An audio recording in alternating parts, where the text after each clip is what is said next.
জামাই ষষ্ঠী special mutton biryani ঘরে তৈরি করেই জামাইকে খাওয়ান। বিরিয়ানি করতে যা যা লাগে, বিরিয়ানি মশলা, কেওড়া জল, গোলাপ জল, মিঠা আতর, সেটা সবাই জানে, তাও বললাম।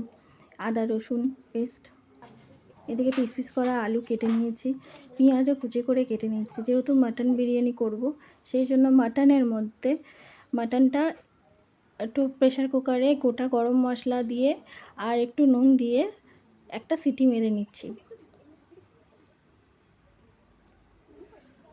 আর অন্যদিকে ভাতটা করার জন্য একটু সাদা তেল আর নুন আর বিরিয়ানি মশলা একটু দিয়ে ভাতটা করে নিচ্ছি। অন্যদিকে ফ্রাই প্যানেতে বিরিয়ানি গোটা মশলাটা ভালো করে রোস্ট করে নিয়ে গুঁড়ো করে নিচ্ছি। আমাদের ভাত প্রায় হয়ে এসছে।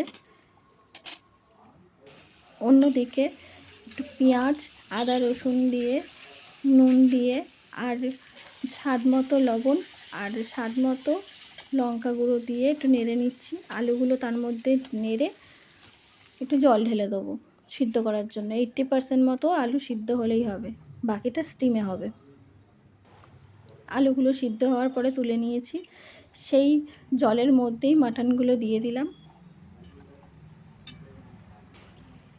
জল শুকিয়ে এলে, মাটনটা শুকনো শুকনো মতো হয়ে এলে, তখন স্টিমের জন্য রেডি।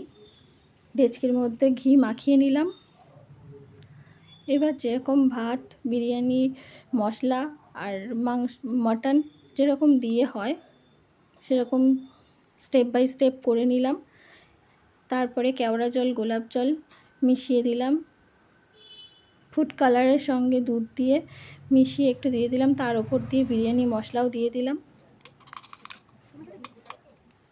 ঢাকনা দেওয়া হবে বলে একটু আটা মাখিয়ে নিলাম। আর ঘি ছাড়া তো বিরিয়ানি জমেই না, তাই ঘি দিলাম। 20 মিনিট মতো স্টিমে রাখলাম। স্টিম খুলে আমাদের বিরিয়ানি রেডি। এবার আপনাদের জামাইকে ঝরঝরে মাটন বিরিয়ানি খাওয়ান। আর এটার রেসিপিটা ভালো লাগলে লাইক, কমেন্ট অ্যান্ড শেয়ার করে দেবেন।